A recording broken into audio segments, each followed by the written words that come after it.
안녕하세요, 로이스입니다. 유튜브 개설한 지 얼마 안 됐는데 그새 너무 감사하게도 제 채널을 구독해 주시는 분들이 생기셨어요. 정말 너무 감사드리고요. 그분들께 제 히스토리를 먼저 말씀드리면 제가 왜 이러고 다니는지 좀 더 이해가 쉬우실 듯 해서 이렇게 처음 제 히스토리를 전해드립니다. 저는 10년 넘게 전셋집에 살고 있습니다. 아직도 한 번도 집을 사려고 은행에서 대출을 받아본 적은 없고요. 은행빚을 막연하게 싫어하던 사람이었습니다. 제가 성인이 된 이후 좋은 환경을 위해서 총 4번의 이사를 했는데 2번은 전세금을 늘려 더 좋은 집, 더 좋은 지역으로 이사를 했습니다. 요즘 소위 얼죽신이라고 하는 신조어가 저와 좀 잘 어울리는 것 같습니다. 새로 지어진 아파트에 살다 보면 커뮤니티가 너무 잘 돼 있어서 삶의 질이 올라가는 것이 되게 만족스러웠거든요. 그러다 보니 소위 몬테크라고 하는 재건축 투자에는 어두웠습니다.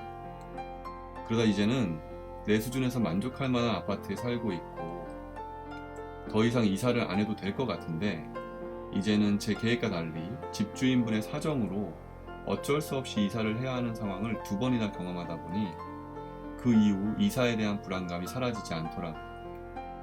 그래서 이제는 살고 있는 아파트 단지에서 하나 매수를 하고 싶은데 그새 가격이 올라서 LTV, DSLR 적용을 받으면 대출에도 부족하더라고요. 그래서 모아놓은 돈을 불려서 집을 매수해보고자 아파트 경매에 뛰어들게 된 것입니다. 어떤 분들은 부동산 폭락할 건데 지금 왜 그런 생각을 하냐, 나중에 폭락하거든 사라며 얘기하는 분들도 많이 있더라고요.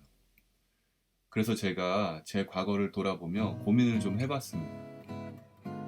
제 인생의 4번의 이사 시기는 이때였습니다. 첫 이사는 2009년 11월, 두 번째는 2011년 11월, 세 번째는 2019년 11월, 마지막 4번째는 2023년 9월입니다. 제가 설명을 드리려고 일부러 한국 기준금리 변화 그래프에 표시를 해봤는데요.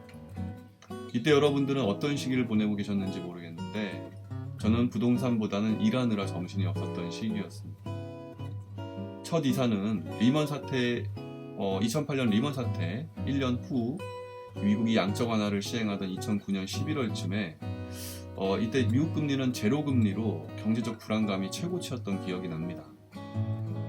그때 국내 노른자 땅에 준공된 아파트도 다 미분양이었습니다.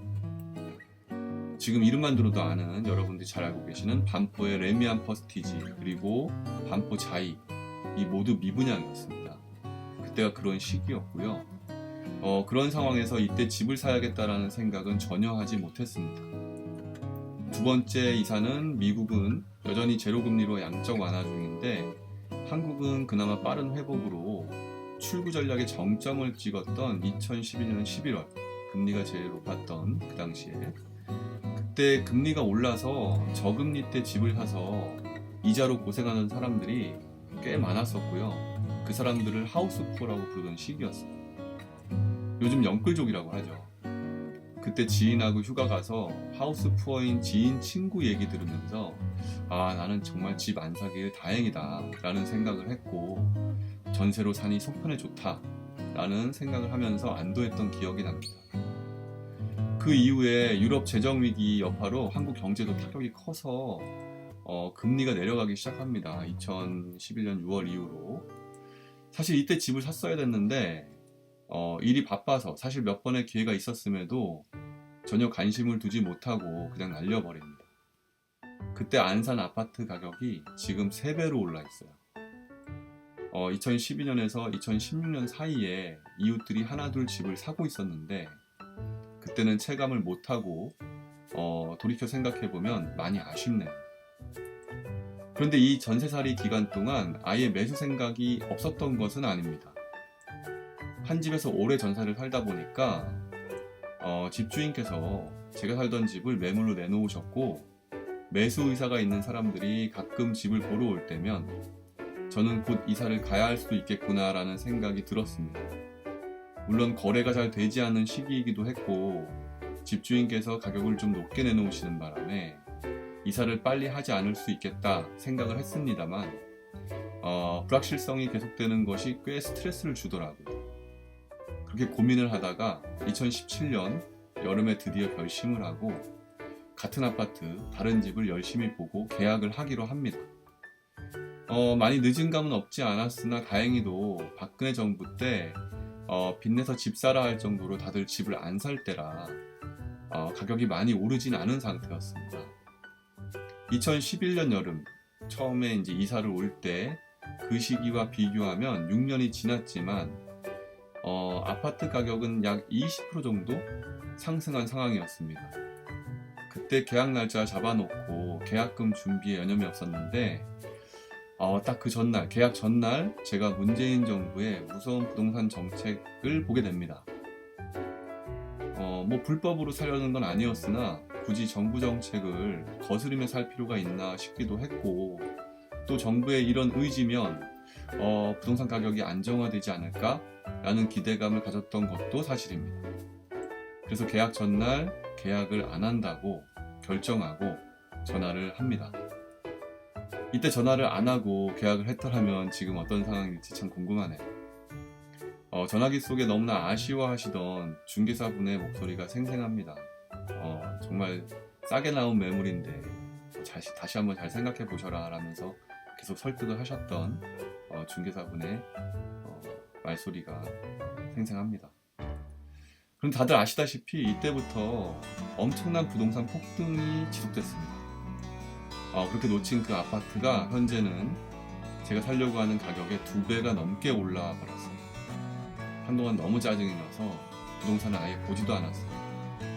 정부에서 내놓는 정책마다 계속 아파트는 폭등을 하고 그러다 결국 제가 2019년 11월에 세 번째 이사를 자의가 아닌 타의로 처음 경험을 했고, 2023년 9월에 네 번째 이사까지 타의로 이사를 해야 하는 상황에 오니까 주거 불안정이 큰 스트레스로 다가오더라고요. 그래서 결국 매수를 해야겠다 생각을 하고 현재 지금 투자를 하고 있는 겁니다. 언론에 보니 기준금리가 2025년 올해 75bp 내려갈 거라고 하는데, 그럼 현재 기준금리가 3%니까 2.25까지 내려간다는 얘기인데, 시장의 유동성이 풀리면 제 생각엔 부동산 가격에 분명 영향을 줄 거라고 생각을 하거든요. 물론 그것만 가지고 상승하지 않는다 주장하시는 분들도 계신데, 그것뿐만 아니라 공급 부족에 대한 이유도 있고요. 어쨌든 저는 아파트 가격 상승을 예측하고 있고, 플러스 주거 불안정 탈피 목적으로 아파트를 사려고 하는 것입니다.